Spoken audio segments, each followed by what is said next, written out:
This is Samburu, home to the enchanting Samburu people and the regal lion. Sadly, the lion population has declined by 90%. Remaining populations are becoming increasingly smaller, more isolated, and more vulnerable to extinction. We have about 20,000 lions left in Africa, and only 2,000 here in Kenya.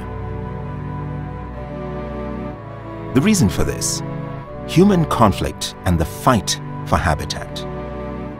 What is happening to lions? Why are we losing so many so quickly?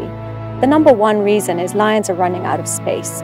Habitat loss is such a huge threat that lions face nowadays.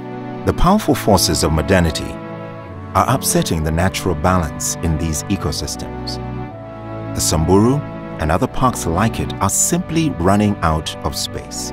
When that happens, they come into contact with local communities. They're struggling to move from one place to another, and as they move and trying to find enough food, they come into contact with people like the Samburus, whose lives depend on their livestock.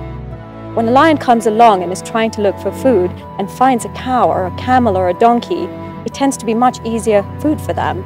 They will attack livestock, but this understandably causes so much resentment and anger for the local people that often lions are shot, poisoned, or speared in retaliation.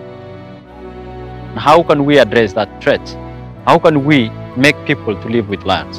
And that's what we are actually doing now.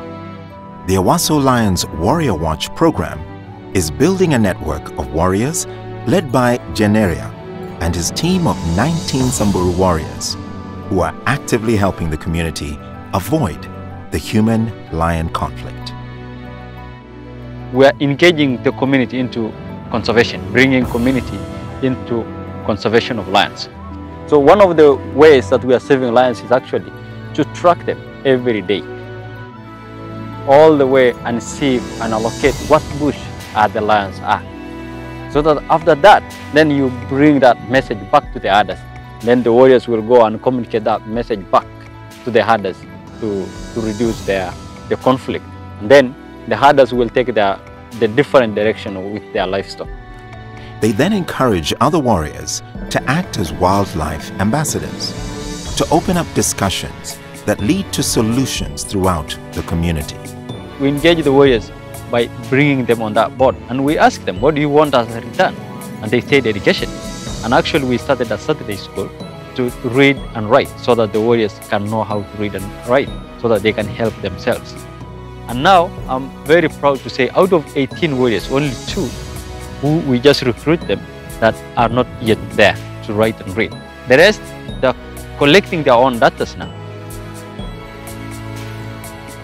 Even the research teams who are doing the research of lions in this area have already known the population, and I can assure that from the time we have been knowing the population of our lions, it shows that the number is really increasing. The work that we do is extremely difficult, but what keeps us going here in the field is the support we get from organizations in Kenya. The ICEA Lion Group, who's been a tremendous supporter of our work. It's thanks to them that we're able to do what we do in Samburu. By engaging warriors and empowering local communities through science and education, ICEA Lion Group is working towards a future of peace and harmony. We must all realize that there is no existence without coexistence.